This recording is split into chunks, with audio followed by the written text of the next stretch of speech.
Vigentes en tu memoria. Vigentes en la web. 90s Online.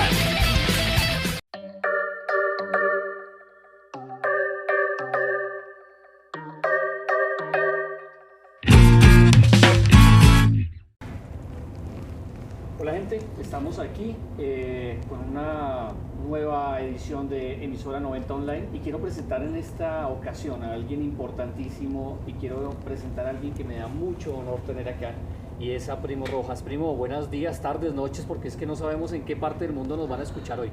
Bueno, bueno, donde sea que nos sorprenda. Bueno, en primer lugar, un profundo agradecimiento a 90 Online por esta invitación y por supuesto por la oportunidad de poder saludar a muchas personas donde los sorprenda pues este amanecer que para nosotros es como la 1 de la tarde. Más o menos. Para muchos es un amanecer hasta ahora. Pues yo creo entonces, y tengo muy también contento. a Diego Álvarez que va a estar acá con nosotros entrevistando a Primo y pues bueno, es un placer tenerlos a ustedes. No, el placer es completamente mío, Adelante. por supuesto.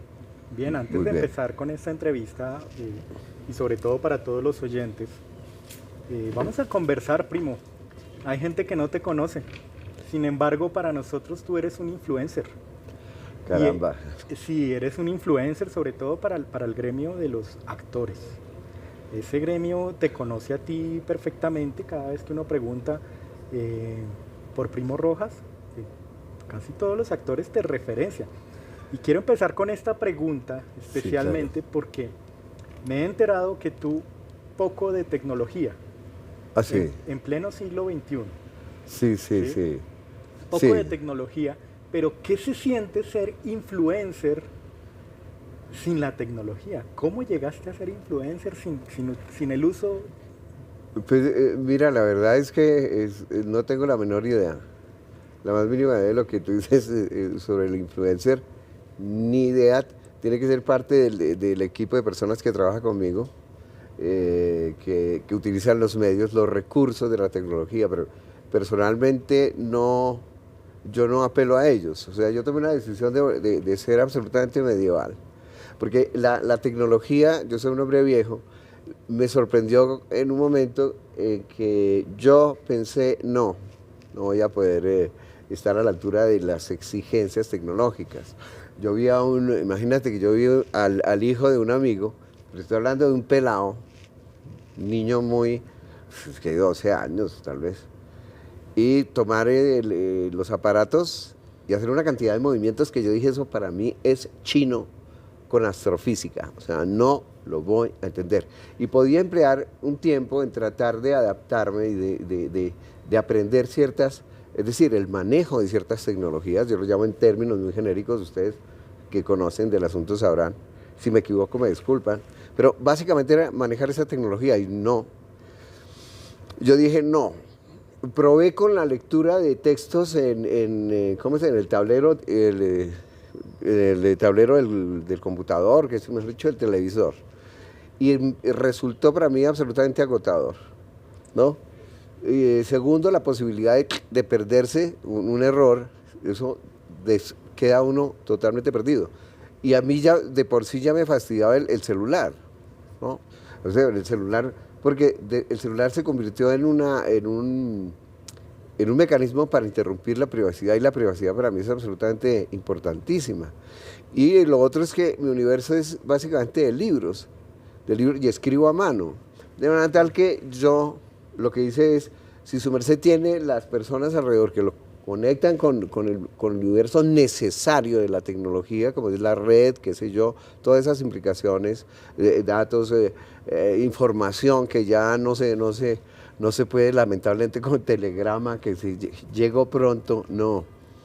Llegó pronto en 5 días. Me acomodé muy fácilmente a ese universo que yo lo considero medieval. Y sin embargo yo considero que soy, por el hecho de ser viejo y estar al margen del asunto, jamás veo televisión, no eso, no sé cómo es que cuando se habla así con los dedos. Se chatea. Se leí un libro, un filósofo francés que dice, ¿cómo es que se llama? Pulgarcita, yo no sé si lo conocen, bueno, que analiza todo el fenómeno de la comunicación, la agilidad de los muchachos, por ejemplo, hablando con los dedos es impresionante, no se compara ni siquiera con la mecanografía, es una cosa impresionante. Entonces yo dije, me quedo en el medioevo, porque además eso me permite ver desde fuera cuáles son los grandes cambios, o sea, porque yo siempre que escucho a las personas que están involucradas directamente con la tecnología, sobre todo comunicación, celulares, ordenadores, lo que más me sorprende, por ejemplo, en el Apple, es que está el Apple 1, el Apple 2, el Apple 3, el Apple 4, el Apple 5, no sé qué, y que acceso a no sé qué, ¿cómo es que llaman? Ventanas o programas, que creo que se proliferan enormemente y cada día. Y lo que más me pareció absolutamente abrumador es el flujo de información tan desmesurado. Es decir, en estos 2 segundos que hemos estado hablando, no sé, 30 un minuto, la información nueva que llega es abrumadora. Y yo veía que, digamos, la tentación es entrar a ese juego, porque he visto en mis amigos o amigas que están en el celular, qué sé yo, entran y es como entrar a un laberinto infinito, porque la información es fascinante. Y como su merced puede hacer, tengo entendido, porque yo sí pregunto, es decir, a mí me explican, por Dios, le explican al indio. Empapado, o sea. Me explican en términos muy, muy elementales, es como para un chino de 6 años y con retardo. Es decir, ¿qué es lo que ocurre? Entonces más o menos lo explican. Y yo creo que uno siente la fascinación de ese vértigo que produce toda esa información, porque puedes pasar de aquí, allá, allá, allá, y es infinito, o sea, es infinito. Entonces yo dije, no, yo mejor me quedo leyendo a San Agustín y a Santa Teresa, qué carajo. Acá hay una cosa importante que tú mencionaste al principio de tu respuesta, y es que hablas de un equipo de trabajo. Muy pocas personas, artistas, influencers, hablan de su equipo de trabajo. Tú sí hablas de un equipo de trabajo y estás empapado de un equipo de trabajo. Y me causa curiosidad porque prácticamente todas tus obras son monólogos. ¿Quién más está detrás en tu equipo de trabajo? Bueno, realmente hay una persona que es Sandra Lara, que me ha acompañado desde hace muchísimo tiempo, y es la persona que básicamente lo que yo necesito es, como toda esa organización que hay alrededor, digamos que tiene que ver con contratos, qué sé yo, unas cuestiones muy administrativas, también de orden técnico, es decir, la preparación del escenario. Pero yo siempre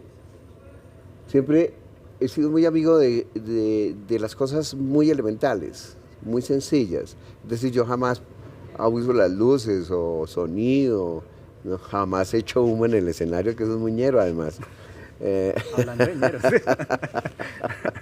No, entonces, cuando yo subo al escenario, pues subo solo, la preparación es, toda la preparación es muy solitaria, no lo hago en conjunto, pero fíjate que sí es importante, totalmente importante el equipo, para los diálogos, por ejemplo, para este encuentro, si ella no está ahí al tanto comunicándome las cosas, pues no sabría cómo hacerlo, o sea, yo me pierdo. Es decir, el equipo también en todo, por supuesto que está el equipo para saber si la obra es conducente, o cosas tan elementales como un vestuario, ¿me comprendes? Todo eso es muy importante. Y la comunicación, tú sabes, un contrato, por pequeño que sea, requiere muchísimo diálogo, pues ubicación, hora, es muy, muy complicado. Y al que no le gusta el teléfono es hartísimo, como es mi caso, o no sé, ahora que se habla de pantalla en directo, que con no el sé. Streaming, sí. Sí, exacto. Es muchísimo más complicado, porque tú sabes, la tecnología, y te repito, es una forma casi de protección, ¿no? O sea, yo considero que esa renuncia a ese universo de tecnología para mí es muy cómodo y muy importante, en el sentido de que pienso que ese aislamiento voluntario mantiene algo que cada día va a ser más importante y es un grado de humanidad un poco arcaico, un poco primitivo, un poco salvaje con relación a lo que se hace desde el punto de vista tecnológico, pero que puede mantener cierto espíritu o cierta actitud de la mente que van a ser muy importantes. ¿Me comprendes? Sí, claro. Sí, o sea, no está, digamos, contaminado fundamentalmente de la velocidad, la necesidad de estar enviando Twitter o qué sé yo. Yo envío Twitter cuando me informan de algo, digo, sí, envía esto, envía este mensaje, pero yo no estoy ahí pegado. Pues es que yo te digo que yo no sé ni prender el bendito celular, es una manera de decirlo. Sí. Yo tengo un celular, un Apple, pero los más elementales. Pero tiene iPod. Pero tengo iPhone, por supuesto. Es muy importante. Pero es precisamente por lo que yo te digo. Y ahora tú te das cuenta que yo me he dado cuenta que todos los que llamamos el teléfono celular, del flechas, ¿tú te recuerdas que se llamaba el flecha? El flechita, el El primero. flechita, que eso era, pero... Porque lo cargaba cualquier indio. Cualquier indio, exactamente. Entonces, yo iba muy feliz con el flechas, pero me lo quitaron, yo no sé. Me lo robaron en un Transmilenio. Entonces, sé que estos aparatos son prácticamente también ordenadores ahí que van contigo. Entonces, yo qué iba a imaginar cuando yo era adolescente, que iba a haber un aparato que te servía, imagínate, de cámara fotográfica, filmadora, comunicación con, mejor dicho, el extranjero en cuestión de segundos, comunicación inmediata, ya sea por teléfono, por los dedos, es decir, una cantidad, y búsqueda de datos, qué sé yo, es un computador con un poder que es realmente fantástico. Entonces yo no sabría cómo encontrar, mejor dicho, si no lo sé prender muchísimo, no lo voy a encontrar, digamos, un restaurante, o qué sé yo, o cómo se comunica uno o cómo busco este dato. Porque cuando yo necesito un dato por computador, trato de que sea lo mínimo. Siempre digo, bueno, es esto, y me dicen, dame estas palabras, que es lo que... Ellos me sacan la información necesaria para poder conectarme. Pero sé que es un mundo absolutamente fascinante, que me habría gustado conocer a fondo, pero uno tiene que reconocer sus límites muy a tiempo, para no estar en un lado y otro. Decían por ahí, va a tocar un tema álgido, decían por ahí que el que no sabe, enseña. Ah, correcto. Sí, Woody sí. Allen. Sí, por supuesto. El que no sabe, enseña. Sí. Y el que no sabe enseñar, es educador físico. Sí. Eso lo decía Woody Allen. Sí, por supuesto. Estás muy comprometido con la educación en este momento. Pero, a ver, no, yo enseñé, la única vez que enseñé fue en la Universidad Nacional en el taller de narración. Eso fue por allá en el 2002, 2003. Y fue un momento muy corto, muy interesante, pero me fue imposible. Fue imposible, completamente imposible, porque eso, digamos, tú empiezas a tener salidas, o sea, tienes que estar, digamos, en una temporada en Medellín, así sea de 2 semanas, altera profundamente el horario establecido para, no sé, para los talleres, lo que se quiera, la enseñanza. Entonces no, me fue completamente imposible.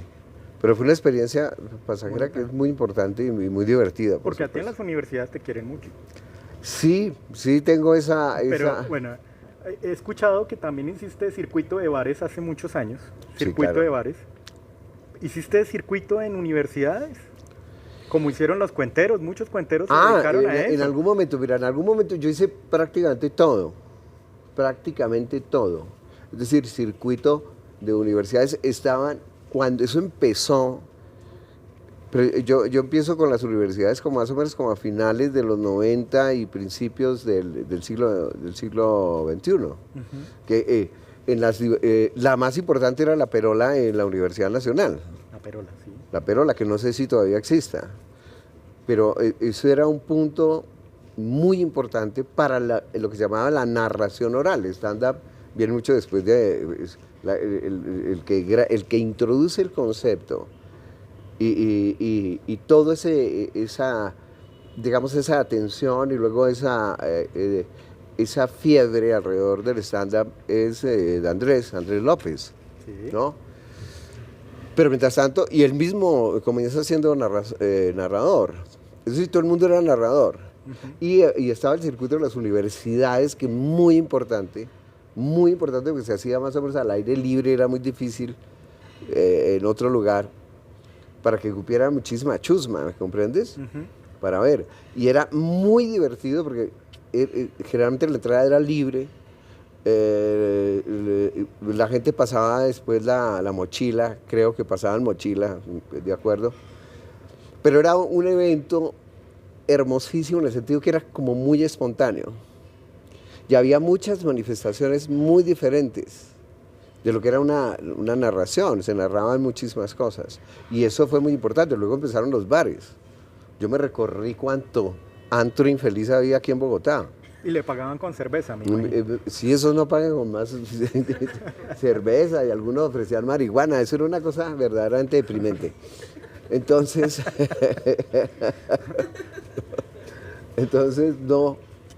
no, excúsenme, por favor, dale. que me trajeron un café. Acá somos quintómanos. En la emisora somos... Para aquí, sí, pues, ¿tú también quieres uno? Nos encanta el café. Bueno, yo aprovecho para Sí, inmiscuirme. para Tomar el cafecito. tomar el café, estamos en familia. Estamos aquí relajados. Es una conversación, ¿no? Mi nombre es JJ Cherpa, yo soy parte de la emisora 90.9. Mientras nos tomamos los sorbitos de café bien ricos, les cuento que 90.9 la pueden entrar por su celular y por cualquier computador o laptop que tengan, www.emisora90online.com. Pueden descargar también la app. Y en este momento nos está escuchando alrededor de todo el mundo, primo. Nos están escuchando un brindis. Un brindis con café colombiano para todos los compatriotas, amigos, en fin, para todo el mundo. Y bueno, primo, yo quisiera hacerte una pregunta particular arrancando con algo. Bueno, yo pensaba anoche, en ese momento cuando iba a conversar contigo, estaba pensando anoche y yo decía, yo creo que no soy muy inteligente, porque la verdad no soy chistoso. Y esa es una premisa para poder vincularse a la comedia, al tema del humor. Realmente hay que tener un nivel de inteligencia poderoso para poder hacer esta vaina, ¿no?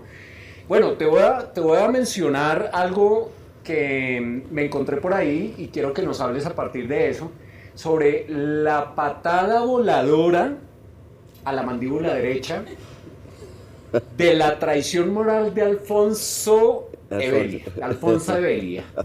Cuéntanos un poco sobre eso.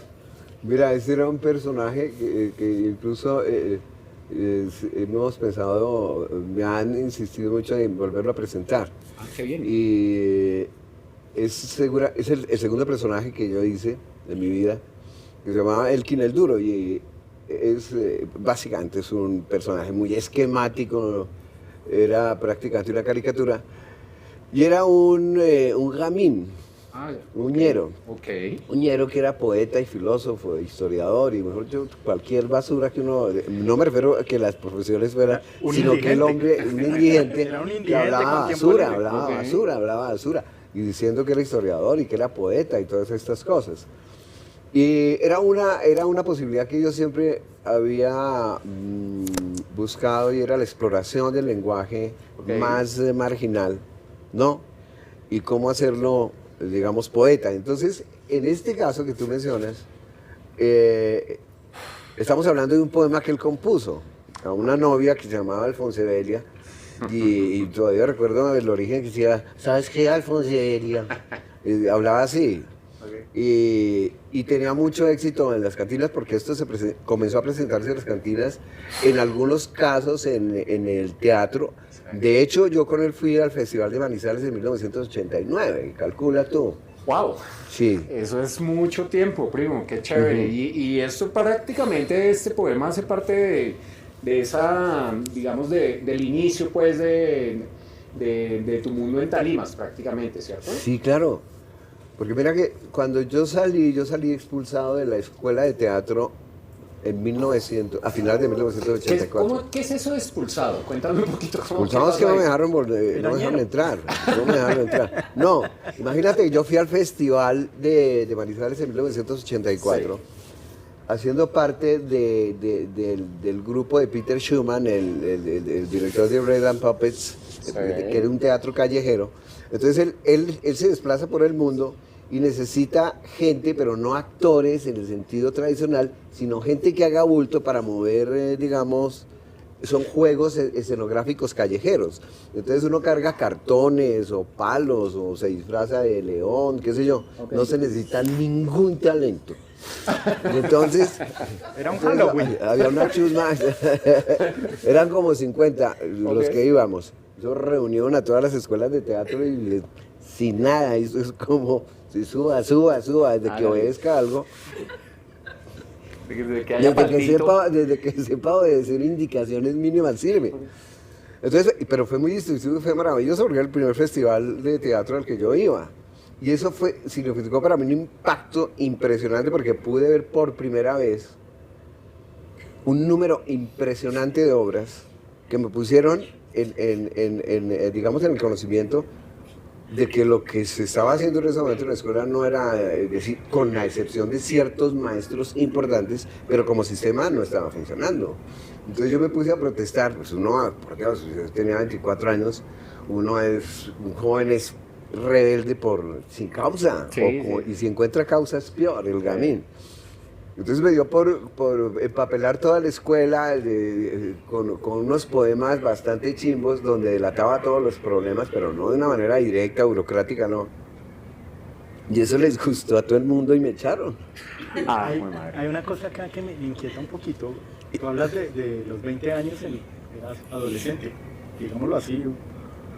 Diría acá que nosotros hasta los 23 seríamos mayores de edad. Sí, claro. Y hay otros que siguen derecho. Por supuesto. El derecho con la adolescencia. Por Dios, ahora está el último adolescente, creo que sale uno de la adolescencia a los 47. Ah, sí. Los que no nos queremos casar. Exacto. Ni abandonar a la mamá. Yo sí la abandoné apenas pude desde los 20. Desde los 20. Esa señora era una mala influencia para mí.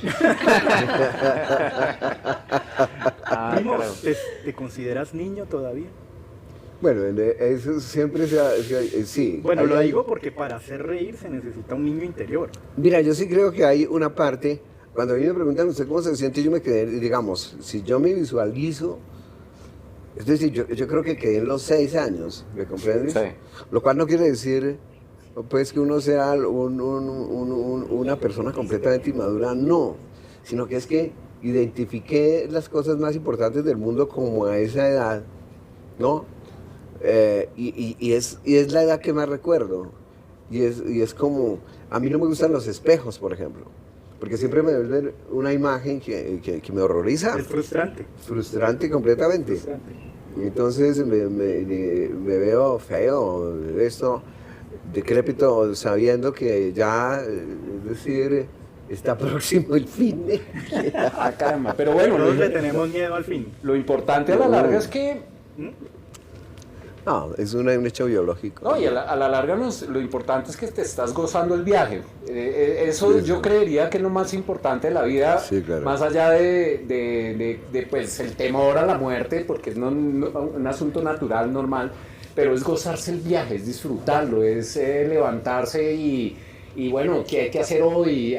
Si hay que reír, se ríe, si hay que llorar, se llora, punto, pero hay que gozarse el viaje, que es lo más importante. Y esto me lleva a esas primeras lecturas de Primo Rojas, algo así como, no lo voy a citar con literalidad, pero me acuerdo algo así como levanten esa losa,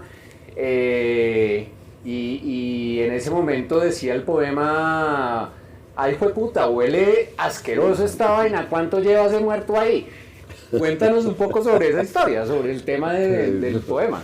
Bueno, eso realmente lo que ocurrió fue cuando yo vi a Darío Fo. Okay. A Darío Fo aquí en Bogotá, en 1984 precisamente. Fue antes de ser premio Nobel. Sí, él es 97. Se ganó el premio en el 97, pero vino acá Y por una extraña fortuna para mí, uno de los profesores me invitó a verlo y me explicó. Vamos a ver un personaje de primerísimo orden en el Teatro Colón. Ok. Yo fui y por supuesto que estaba presentando Misterio Bufo, que es posiblemente la más popular. Está La vida y muerte de un anarquista, que es, digamos, la que ha tenido más influencia política, pero realmente la obra que más ha disfrutado del público, o disfrutó y sigue disfrutando, es Misterio Bufo, porque utiliza precisamente todo lo que se llama la cultura marginal de la Italia, más o menos como del medioevo, el medioevo. Okay. Y entonces ahí, tú sabes que en el medioevo el teatro se utiliza fundamentalmente por parte de la iglesia como instrumento pedagógico. Entonces, para recrear ciertos pasajes de la Biblia que pretenden, obviamente, aleccionar a la gente sobre lo que debe hacerse o no debe hacerse, en fin, se utilizaba el teatro y eran los famosísimos misterios. Entonces, se estaba esto, se recreaba esto, incluso se hacían o bien a la entrada de la iglesia, en el altozano de la iglesia, o a veces en el interior, en fin, pero tenía un propósito exclusivamente religioso. Sin embargo, como siempre ha habido chusma, la chusma utilizaba eso para burlarse, pero eso ya era afuera, por ahí en las plazas, en lugares marginales. Y toma todo eso Darío Fo. Okay. Y entonces recrea pasajes de Jesucristo. Y eso es prácticamente, hay varios, digamos, por decir, sketch que él une, pero tal vez el más divertido es el de Jesucristo cuando va a resucitar a Lázaro. Porque nosotros lo estábamos viendo, es increíble, yo no sé italiano, casi nadie sabía italiano, pero mira, y los equipos eran con estos de filminas que ustedes sí, lo alcanzaron a conocer, que eso se oía. Y ahí decía, entra Jesucristo, daban unas notas mínimas, pero era tan poderosa su actuación, tan absolutamente magistral, que uno entendía perfectamente. Porque además él decía, voy a utilizar un italiano antiquísimo, era prácticamente un dialecto, casi desaparecido. Como hacer la misa en latín. Yo creo que algo así. Por ahí. Exactamente. Y entonces recrea el momento en que se va a resucitar a Lázaro, y salen todos los apóstoles, pero como en una feria esas de calle, o lo que uno ve hoy en día, pero en la calle. Vengan a ver la resurrección de Lázaro, como el que está promocionando cualquier espectáculo callejero. Y entonces llega ya Jesucristo cuando está, y ellos pasan la bola que cobran, pues, con la mochila, sí. Y él hace listo, y hace toda la parafernalia, y manda que corran la lápida. Y entonces hace esto que para mí me pareció que, puta, ¿cuántos días lleva esta? Y entonces yo no podía de la risa. Y por supuesto que fue el enemigo eterno de la iglesia de Roma, ¿no? Por supuesto que cuando él gana el Nobel, oficialmente mandan un mensaje a la Academia Sueca protestando por el otorgamiento del premio, una cosa que no tiene ningún sentido. Pero eso a mí me abrió, porque yo hacía unas cosas, pero de los 12 años con el público eran mis hermanos y mi papá. Sí. Y entonces yo dije, claro, eso es monólogo, es decir, es un monólogo básicamente, Claro. Friega con la chusma. Y yo, como nosotros, yo viví la mayor parte de mi infancia y adolescencia en un barrio popular, como es Kennedy. Sí. Entonces yo aprendía mucho de mis compañeros de barrio, porque yo estudiaba en un colegio relativamente, digamos, privilegiado, ¿me comprendes? Entonces estaba en esos dos mundos. Y en el barrio, pues por supuesto que había mucho gamín, pero también mucha gente decente, o sea, no es... y yo trataba de expresarlo, pienso que ahí está el origen de mis primeros trabajos y de gran parte de mis trabajos, porque esa parte popular me parece muy divertida. Primo, y tocas el tema de dinero. ¿Tú qué crees que se divierte más, la aristocracia o el ñero? Yo creo que los ñeros. ¿Los ñeros la pasamos más bueno? La pasamos, dinero. Yo creo que sí. Sí, hay un fenómeno, eso lo decía además Schopenhauer, digo, sí. Decía, mire, la chusma se divierte más. En términos estrictamente. Vas a ver, su merced, mire las series, por ejemplo, de reyes, de la aristocracia pura, y lo que más increíblemente se observa es tensión, aburrimiento, malestar, odio, falta de espontaneidad, no se disfruta lo que se come. En cambio, usted mire a Uñero, y estoy hablando de ese pueblo, Sí. que están ahí, uno dice, este hombre no tiene ninguna seguridad de nada, digamos, económica, qué sé yo, y están en la calle ahí tomándose un tinto. y que dicen, entonces, ¿qué dice Mosca? ¿Qué dice Mosca? No hay conciencia de nada, y sí se divierten de cualquier cosa, y cualquier cosa los anima, ¿sí me entiendes? Eso tiene que ver con, bueno, eso son cosas muy curiosas, pero yo pienso que son mecanismos mismos que tiene el ser humano de supervivencia. Voy por un tinto, ya vengo. Ok. Su merced sigue con la frase. otra pregunta. No, yo ya hice lo que tenía que ok. hacer. Chao, nos vemos, voy por mi tinto. Siga, su merced. Acá solo tinto. Hay cosas inquietantes, todo el mundo de los artistas, sobre todo aquellos que son influencia para otros. Ya ves. Tienen un procedimiento para hacer sus obras. ¿Cuál es el proceso creativo de Primo Rojas a la hora de componer, de sentarse a escribir una obra? Casi siempre parte como de, hay dos, o bien una imagen o una frase. La imagen involucra un tema y la frase también un tema. Por ejemplo, para hacer el tímido y el amor, yo, rápidamente lo digo de manera muy concreta. El tímido y el amor es la historia de un don nadie que se enamora de la mujer más rica y bella del mundo. Yo estaba parado hace muchísimos años, cuando esperaba bus, estaba esperando en el paradero en la 82, como cerca del Andino. En ese momento, eso eran como los 90 finales, bueno, no sé, pero se presentó un boom de la construcción en ese sector, ¿no? Que es un sector muy comercialmente muy privilegiado, tú sabes que están, bueno, en fin. Entonces había muchísimo obrero de la construcción, los señores Sí. obreros de la construcción. Los rusos de Bogotá. Los rusos de Bogotá. Y entonces estábamos todos en el paradero, el rumbo hacia el sur, ¿sí? Y ahí, y apiñados, ellos con las tulas, en esto no estaban, de moda eran las tulas, no los morrales, sino las tulas. Tulas. Yo sí, por supuesto, tenía mi Vélez, pero, en fin. Estábamos ahí cuando se detuvo un Mercedes-Benz, por cuestiones de semáforo, deportivo, donde iba una, haz de cuenta el prototipo de la modelo. Se veía una mujer, pero altísima, despampanante, y por supuesto que una mujer así llama profundamente la atención. Y la chusma no tiene problemas para, mira, si te has dado cuenta, eso es una de las características así pues del pueblo, que es Sin que no pena. tienen prudencia, así se acercan, así, mira. Y en un momento en el encuadre quedó un obrero de la construcción y la mujer, la dama que iba conduciendo el carro. Y entonces se me vino la pregunta, mira, que fue producto de una imagen totalmente casual. El obrero, la modelo que va manejando, y la pregunta que surge, eso sí, sabrá Dios, ¿cuándo podrían ser novios estos dos? Esa fue la pregunta. Tipo novela. Tipo novela, exacto. Yo creo que influencias de las telenovelas.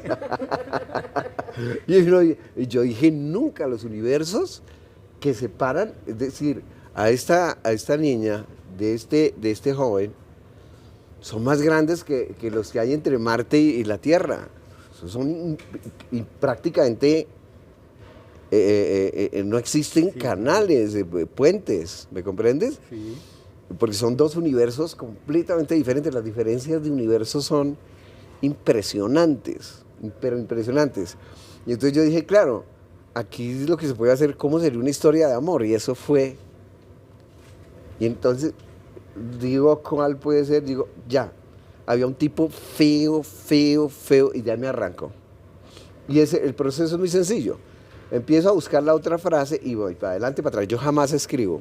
Yo escribo, pero lo que se publica, o para un libro, pero lo estrictamente teatral no lo escribo, por una elemental razón. Porque fíjate que si yo me pongo a escribir, sale demasiado literario. Entonces yo parto de que esto es básicamente voz, es oral. Entonces lo hago todo, puedo hacer alguna nota de orientación, pero el trabajo es, empiezo, había una vez un tipo feo, luego de tanta, y voy adelantando y voy para atrás, voy para adelante, voy memorizando y voy adelantando. Hasta que se va ampliando, uno va buscando el camino. Ya si la obra empieza a coger fuerza, lo mismo de atrás se empuja, sin que uno se dé cuenta, como cuál es el argumento, en fin. Y esto es un trabajo de memorización. Lo más complicado es, a veces uno tiene la fortuna absoluta que arranca, digamos, a las 9 de la mañana y en 3, 4 horas tiene el esquema, el final. A veces no sucede. Esos son los momentos más felices de la creación. Y luego ya empieza todo el trabajo de repetir, de ampliar, de quitar, de poner, todo lo que llamamos la artesanía o la pura carpintería. Uh-huh. Pero siempre es un trabajo oral, porque te repito, si no me salen giros literarios y eso le quita la naturaleza, es decir, altera la naturaleza de ese hecho que es eminentemente verbal, es verbal. Acá hay un proceso de memorización. Cuando uno hace humor, porque tú haces humor, te dedicaste a la comedia, uh-huh. ¿Utilizas la espontaneidad ya en la obra o siempre también va en la parte de la memorización que estás haciendo tu obra? Entonces esta parte divertida me la memorizo. ¿O prefieres esperar a la hora de la obra que salgan? Bueno, tú tocas un tema muy, muy, muy importante, sí. Es decir, que uno introduce, qué elementos espontáneos. Cuando yo era muy joven, la espontaneidad era altísima. Porque yo confiaba mucho en decir, yo me subo y tengo un tema y lo voy desarrollando como Dios. Improvisamos.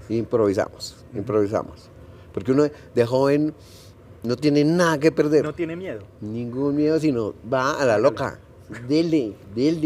Y si la embarra, pues de malas. Pero después he ido, por lo menos en mi caso, si uno cree, cuando digo perfeccionamiento, no me refiero a que mi arte sea perfecto, sino ese método suyo, que uno me apego más a la letra. O sea, confío más en la letra, seguramente porque estoy envejeciendo y entonces soy menos arriesgado, en fin. Pero también por la perfección formal, ¿no? Claro, aquí de pronto una cosa, alguna palabra que salió de una risa, que es demasiado evidente, hago alguna anotación. Pero ahora prácticamente todo está, mejor dicho, como se dice en música, pegado a la partitura. Pero es un fenómeno que ha ocurrido con los años. Con los años, exacto. A medida que ya me he vuelto viejo, confío más en la partitura. Claro, no, el cerebro no nos responde igual. Y un fenómeno muy curioso, querido. Cuando yo estaba joven no existía ni lo políticamente correcto, ¿sí me comprendes? Uh-huh. Ni el movimiento multicultural. Es decir, cuando yo era joven uno podía ofender fácilmente y nadie se alteraba. Hoy en día, mira, tú dices algo incorrecto y te cae la gente encima. Dios mío, que es uno de los instrumentos de poder más hábiles que los estamentos introdujeron para callar la gente. No se puede decir negro, no se puede decir gordo, no se puede decir flaco, no se puede decir nada. ¿Tú recuerdas que nosotros, o por lo menos yo en mi adolescencia, todos mis amigos los gordos llamamos, llame al gordo, sí, llame a la flaca, a la gordita, todo eso entraba, a la negra. Eso. Hoy en día, no, yo no estoy acostumbrado a decir, llamemos al afroamericano, eso me parece que eso es una mierda, por Dios. Sí. Eso es acallar el lenguaje. Uh-huh. Pero hay gente que se lo toma muy en serio y son problemas gravísimos. Por supuesto, yo entiendo cómo ha evolucionado la cultura, es la protección, por ejemplo, en el caso de la mujer. Si ustedes vieran, por Dios, cuando yo le digo a los jóvenes lo que nosotros de jóvenes y adolescentes fregábamos a las mujeres, ya nos habrían metido a la cárcel. ¿A dónde va, mamita? Que eso era, pero a la orden del día. Y las mujeres, pues obviamente era otra época. Pero hoy en día tú sabes que no se puede mirar a una niña. Si miramos, por ejemplo, a Flor, seguramente nos cae demanda. O nos demanda, Flor. Sí. Flor misma nos demanda. Pues claro, nos demanda. Entonces, tú has visto, es un mundo más prevenido, sí, claro, más prevenido, más cerrado, es decir, por supuesto, con menos canales de comunicación. No, porque sencillamente se impuso esa cosa, que es la seguridad y el ordenamiento y el cuidado, pero eso ha afectado tremendamente muchas relaciones humanas. No sé si haya sido una ganancia absoluta o qué sé yo, pero de momento hay una cosa que uno tiene que entender. No tomar riesgos innecesarios, ¿no? Sino hacerlo. Entonces yo he pensado, porque a mí no me callan, ni de fundas. Entonces vamos a darles duro, por donde quieran. Porque yo manejo el machete y manejo las tablas y todo lo que sea. Sí. O sea, no me callan. Y eso le sale tiro por la culata, porque entonces hago las cosas más duras, les doy más leñas, como sucede con las clases inferiores. Digo, es que esto antes se llamaban los pobres, por fortuna ya los quitaron. Hoy en día hay clases menos favorecidas. Y ahí empieza a dar leña a uno. Y con los motivos sociales que se explican, tomando el pelo, pero al que acallan es porque es lento. Pero cuando su merced tiene el conocimiento perfectamente claro, no lo calla nadie, salvo que le peguen, no sé, no metan a un hueco. Pero el resto es igual imposible. La experiencia nos da potestad para otras cosas, ¿no? La experiencia nos permite hablar más. Yo creo que así. Sí, sin lugar a dudas. Primo, nos están diciendo ya que se nos acaba el tiempo, pero no quiero irme sin que, y tú me corriges, quiero hacer un agradecimiento también a Casa E.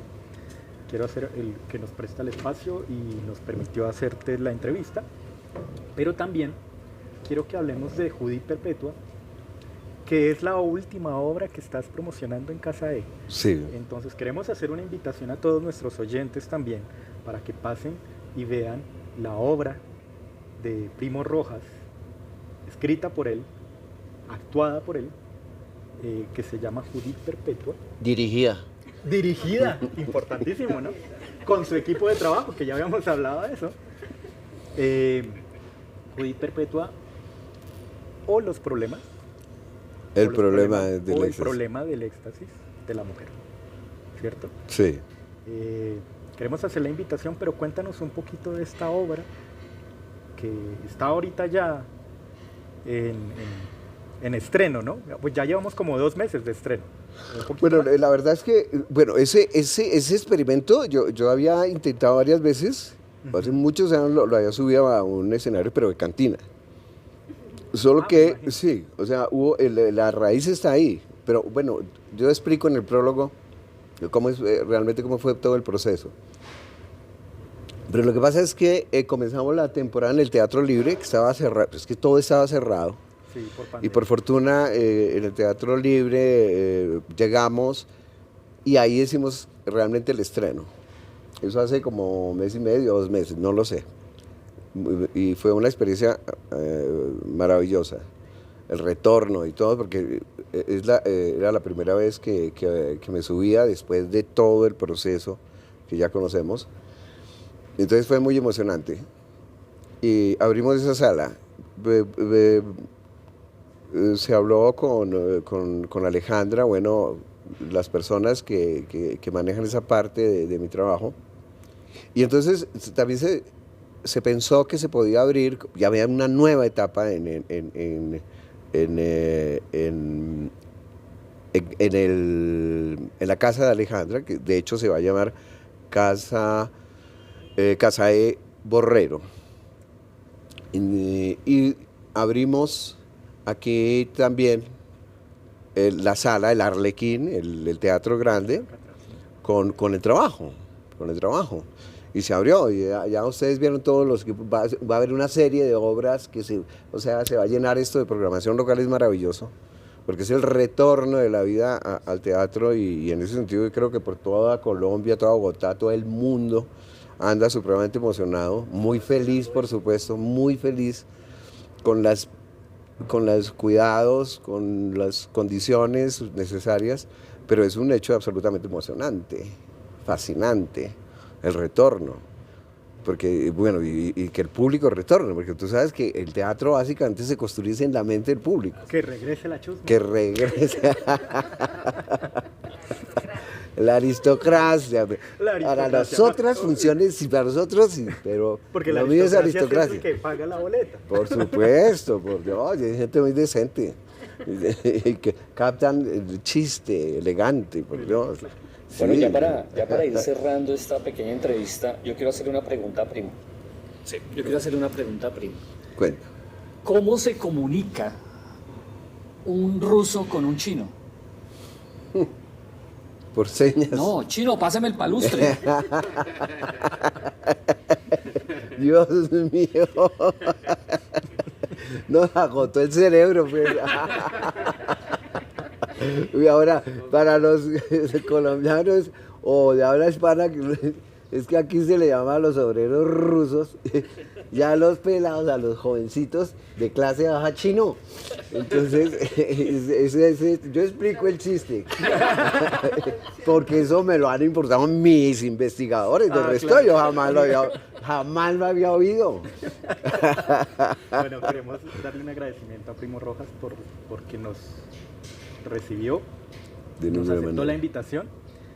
Acá hay mucha tela que cortar. No, Es un personaje bastante interesante.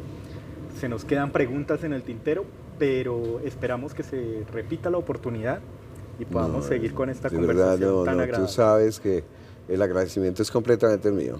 Y a 90 Online es, de verdad, para mí es supremamente honroso esta posibilidad.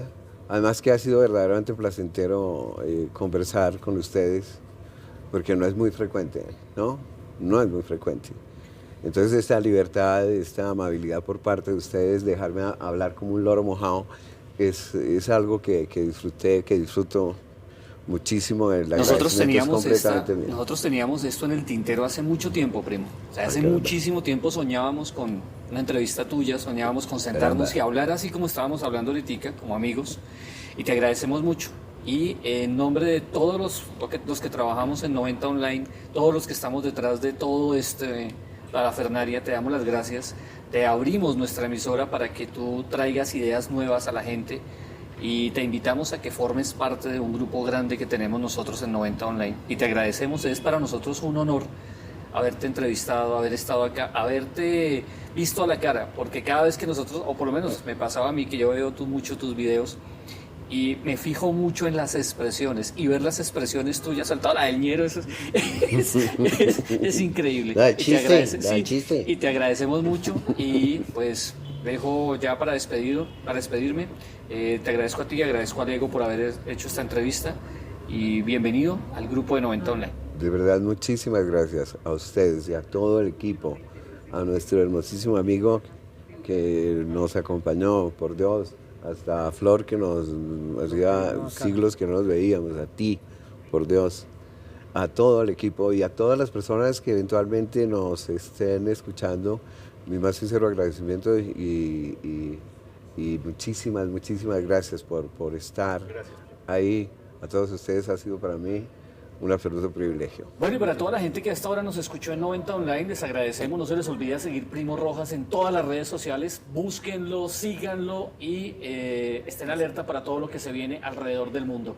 Entonces, a Casae también por habernos atendido y habernos dejado entrar. Bueno, muchísimas gracias y chao, pues hasta una próxima. Chao. Muchísimas gracias.